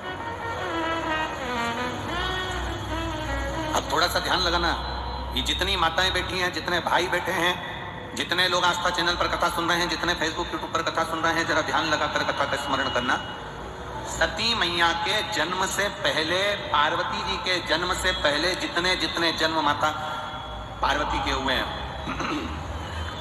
उमा बनकर, कात्यायनी बनकर, चंद्रघंटा बनकर, कुष्मांडा बनकर, स्कंदा बनकर, कात्यायनी बनकर, गौरी बनकर, उमा बनकर, ये सब माता पार्वती जी के जन्म के पहले के सारे जन्म माता पार्वती के हैं, जितने भी हैं, उमा, कात्यायनी, चंद्रघंटा, गौरी, महागौरी, स्कंदा, कात्यायनी, ये जितने जितने माता के अवतार हैं, ये सब पार्वती जी के जन्म के पहले के हैं।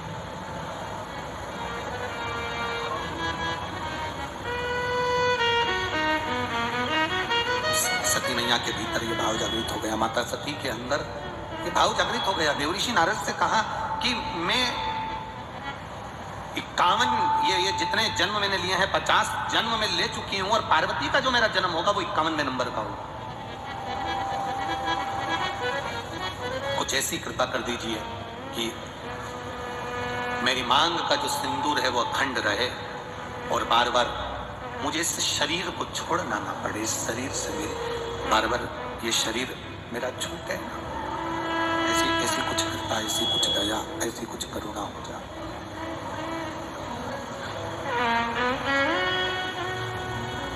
कहा देवऋषि नारद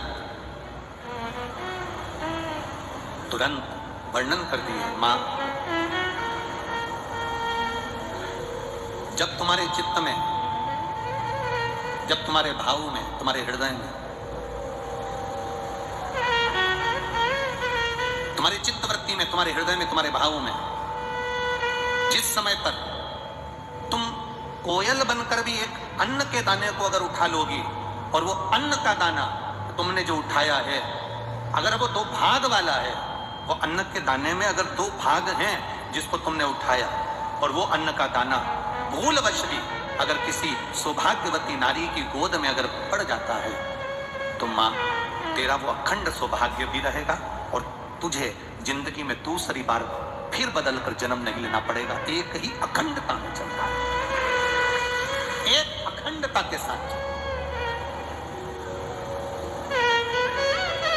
कभी आप अपने घर की बुजुर्ग माताओं से पूछना कि ये सुहागिल जब हम करते हैं, सौभाग्यवती नारियों को जब हम सुहागिलों को जब हम बुलाते हैं, मांग में सिंदूरा देते हैं, गोदी में चना और गुड़ डाल देते हैं उसके, तो ये चना गुड़ का महत्व क्या है? कभी सौभाग्यवती नारियों से, या जितनी सुहागवती माताएं हैं, जो बुजुर्ग घर की माताएं हैं, उनसे पूछना कि सुहागिल जब हम करते हैं, 11, 5, 7 बिठाते हैं, उनकी गोदी में चना और गुड़ जो हम डाल देते हैं, ये प्रसंग कहाँ का, ये प्रसंग का सार तत्व कहाँ से?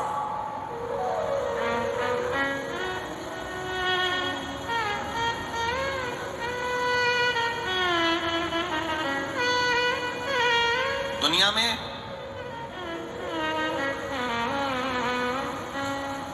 सब चीज में मिलावट हो सकती है, ऐसी कोई चीज नहीं जिसमें मिलावट नहीं हो। दुनिया में सब चीज में मिलावट हो सकती है, केवल एक चना और गुड़ ऐसा होता है जिसमें मिलावट का कोई काम नहीं होता है। गुड़ के अंदर खार हटाने के लिए, कालापन हटाने के लिए थोड़ा बहुत उसमें कुछ डाल सकते हैं, पर रहेगा वो गुड़ गन्ने का रस ही। गुड़ को साफ किया जा सकता है, गुड़ का पाउडर बनाया जा सकता है, गुड़ का पाउडर का डब्बा बनाया जा सकता है, गुड़ की बड़ी ढेली बनाई जा सकती है, गुड़ की छोटी ढेली बनाई जा सकती है, गुड़ की और छोटी ढेली, पर रहेगा वो गुड़ ही। उसमें मिलावट सफाई के लिए कर सकते हो, पैकिंग के लिए कर सकते हो, सुंदर दिखने के लिए कर सकते हो, अच्छा बनाने के लिए कर सकते हो, आप उसकी पैकिंग या अच्छा बनाने के लिए उसको कर सकते हो, पर रहेगा वो गुड़ ही।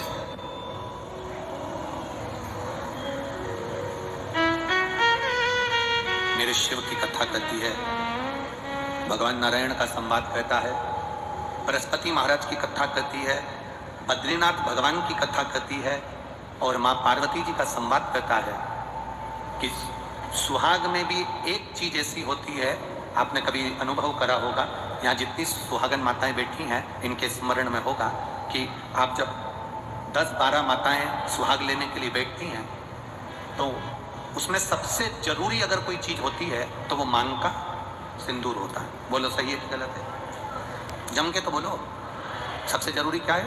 मांग का सिंदूर। अब इसमें चूड़ी की महत्वता बताई क्या? इसमें मंगलसूत्र की महत्वता बताई क्या? इसमें नाक की लौंग की महत्वता बताई क्या? इसमें जो तुमने साड़ी पहन रखी है उसकी महत्वता बताई क्या? नहीं, इसमें महत्वता बताई है मांग के सिंदूर की। कारण क्या है? चूड़ी जो तुम हाथ में पहनी हो, सबके हाथ में अलग अलग डिजाइन की चूड़ी हो सकती है, सबके कलर अलग हो सकते हैं, सबकी मूल्य अलग हो सकता है। कोई 10 रुपए दर्जन, कोई 5 रुपए दर्जन, कोई 50 रुपए दर्जन, कोई 150 रुपए दर्जन, कोई 500 रुपए दर्जन की चूड़ी हो सकती है। जिस चूनर को तुम ओढ़े हो इसकी कीमत ऊपर नीचे हो सकती है। जिस नथ को तुम पहने हो, सुहाग की सामग्री में जो जो सामग्री आपको बताई जा रही है इसकी कीमत ऊंची नीची हो सकती है। कान का कुंडल पहने हो, इसकी कीमत ऊंची नीची हो सकती है। आपने गजरा लगाया, उसकी कीमत ऊंची नीची हो सकती है। जो मंगलसूत्र पहना, किसी ने बड़ा पहन लिया, ज्यादा कीमत का है, किसी ने छोटा पहन लिया, कम कीमत का है, इसकी कीमत ऊंची नीची हो सकती है। पाँव में बिछुड़ी पहनी, इसकी कीमत ऊंची नीची हो सकती है। पाँव में पायल पहनी, इसकी कीमत ऊंची नीची हो सकती है। केवल सारी दुनिया में जितनी नारियां हैं जो मांग में सिंदूर लगाती है उसकी कीमत एक जैसी रहती है, उसकी कीमत कभी ऊंची नीची नहीं रहती। मांग के सिंदूर की कीमत एक जैसी। इसलिए जितनी बैठती हैं, जितनी भी माताएं वहां पर जब तेज बोलने लगते तुम स्लो कर देते हो बाबू, जितनी भी माताएं वहां बैठती हैं वो सबके मांग में एक जैसा सिंदूर होता है, क्योंकि सिंदूर एक सम है, एक सम।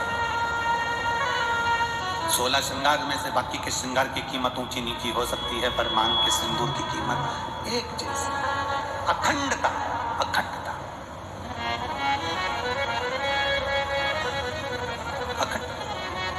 हम तो कई बार आप लोगों को कथा में भी वर्णन करें, कभी मौका मिल जाए करें ना, तो सोमवार की जो अष्टमी होती है ना, प्रयास करना कभी अगर मौका मिल जाए करे आप लोगों को। सोमवार की जो अष्टमी होती है, जिस लड़का लड़की का विवाह नहीं होता, जिसका मंगल पाणी ग्रहण संस्कार नहीं होता, वो जो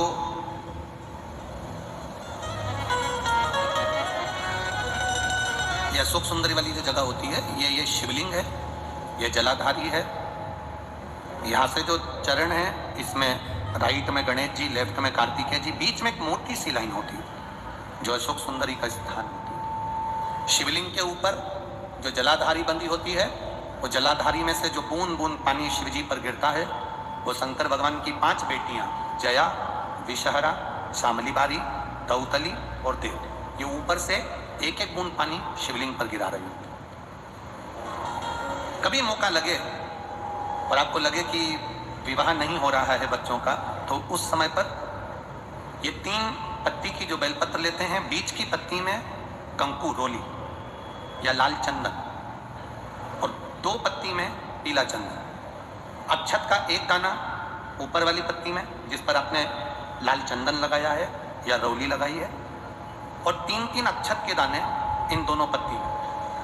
अपना स्मरण कर कर भगवान देवाधिदेव महादेव के सम्मुख में जो अशोक सुंदरी का स्थान है, सोमवार की अष्टमी के दिन इस बेलपत्र को, डंडी का जो भाग है वो जहां से पानी बहकर जाता है उस ओर करते हुए इस बेलपत्र को अशोक सुंदरी वाली जगह पर समर्पित कर देना चाहिए, और अपने हाथ का स्पर्श कर कर बाबा देवाधिदेव महादेव से प्रार्थना कर कर सोमवार की अष्टमी के दिन जो आ जाता है, बाबा देवाधिदेव महादेव उसका मंगल विवाह शीघ्र ही करा देता है। ये अशोक सुंदरी का स्थान है।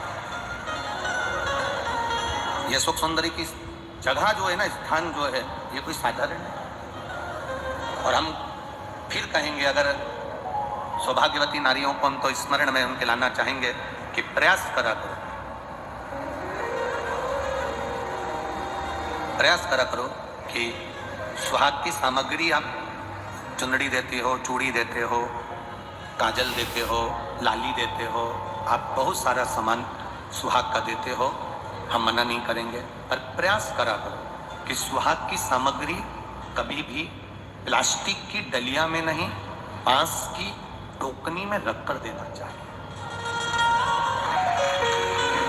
एक बेटी की विदाई करो, पहली बार अगर बेटी जा रही है, पहली बार अगर बेटी जा रही है और अपने घर से बेटी की विदाई हो रही है, तो बांस की टोकनी में वो मैदे की जो पूड़ी बनाते हो, यहाँ चलता है कि नहीं चलता वो हमको नहीं मालूम, पर हमारे यहाँ तो पूरे मालवा में, गुजरात में, मारवाड़ में, पूरे में चलता है। इधर होता है मैदे की पूड़ी, शक्कर, ये प्लास्टिक की डलिया में नहीं, इसको बांस की टोकनी में रखकर भेजना चाहिए। और एक सुहाग की सामग्री, सौभाग्य की वस्तु, हमेशा जब भी किसी सुहागिन स्त्री को अगर सौभाग्य की वस्तु आप दे रहे हो, हरतालिका तीज का व्रत कर रहे हो और सुहाग सामग्री दे रहे हो, कोई आपने व्रत करा, उद्यापन करा, उसमें सुहाग सामग्री दे रहे हो, तो बांस की टोकनी में देना चाहिए, बांस की डलिया। उसका कारण क्या होता है?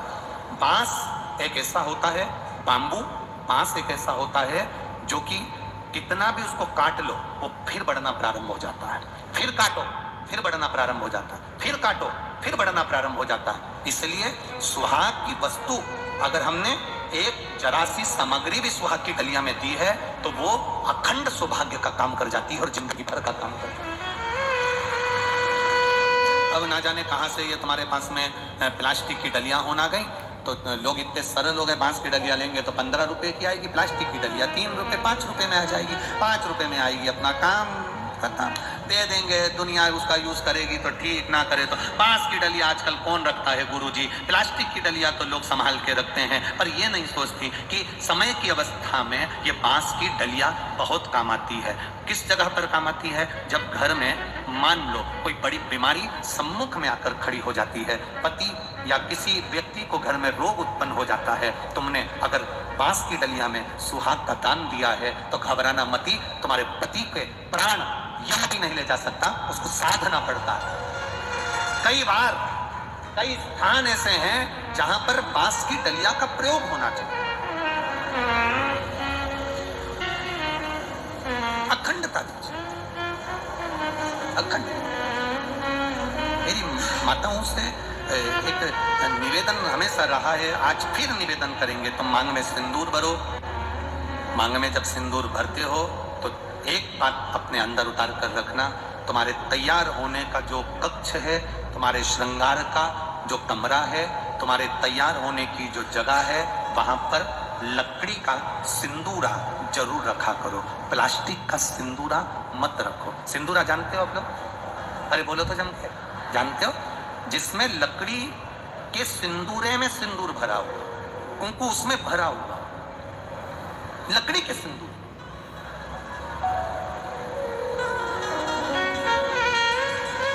प्लास्टिक में नहीं, चांदी की डब्बी में नहीं, सोने की डब्बी में नहीं, एल्युमिनियम या पीतल की डब्बी में नहीं, लकड़ी के सिंदूरे के अंदर।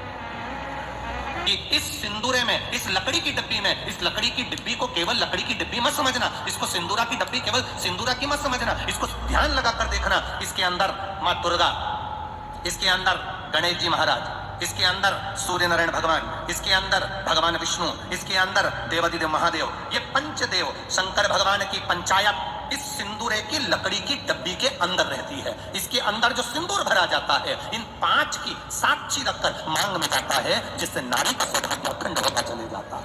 अब अरे गुरुजी ये तो ओल्ड फैशन है, इसलिए लोग आजकल वो लकड़ी का डब। कितने लोग हैं आप लोग आपके कमरे में जिसमें तुम तैयार होती हो? ईमानदारी से बोलना, झूठ मत बोलना हो। हम भले तुम्हारे वहां जाकर देखे नहीं, पर ईमानदारी से बोलना, तुम जितनी बैठी हो ना, इसमें से कम बस 2-4% लोग ऐसे होंगे जिनके घर में तैयार होने वाले कमरे में लकड़ी के डब्बे में सिंदूर है। बाकी के जितनी बैठी हो ना, सब वो प्लास्टिक की डब्बी से लगा लो। प्लास्टिक, थोड़ा उसके महत्व को समझो। बोलो रीजी जी, कितनों के घर में रखा है? झूठ मत बोलना रही हो, बिल्कुल झूठ नहीं बोलना, सत्य बताओ, कितने लोगों क्या रखा है? 1 2 3 4 5 6 7 8 9 10 11 12 साढ़े 12। सुहागवती नारी की झोली में इसलिए दिया जाता है कि जो सुहागिन में बैठी है इसकी गोदी संतान से भी भरी रहे और इसके जीवन में कितनी भी जिंदगी में कभी भी दुख आए तो गुड़ जैसी मिठास इसके जीवन में हमेशा बनी रहे, हमेशा बनी। सिंदूर का महत्व अपने जीवन में उतारिएगा। ज्यादा फैशन में, हम पहले भी कहे, दो चीजें अपने को बर्बाद कर देती है, एक फैशन, दूसरा व्यसन। ज्यादा फैशन भी हमको बर्बाद कर देगा और ज्यादा व्यसन भी हमको बर्बाद कर देगा। इन दो चीजों से बचने का प्रयास करिए। शिव कथा करिए, भगवान शंकर का संवाद करा, महाराज शिव महापुराण की कथा करिए, तारकासुर का संहार करने के लिए भगवान श्री षडानंद कार्तिकेय जी सम्मुख आते हैं।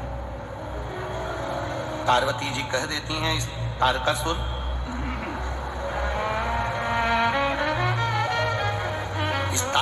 को कार्तिकेय, इस तारकासुर के हृदय में शिव का वासा है, इसलिए इसके प्राणों को हृदय से ना हरा। भगवान तारकासुर को बाणों से छेदित करते हैं पर हृदय में बाण नहीं छोड़ते। भगवान देवादिदेव महादेव की कृपा से तारकासुर का संहार होता है। षडानंद कार्तिक आनंद से विराजमान होते हैं। भगवान अशोक सुंदरी और कुंदकेश्वर महादेव पधार रहे हैं। जोरदार ताली बजाकर स्वागत करें।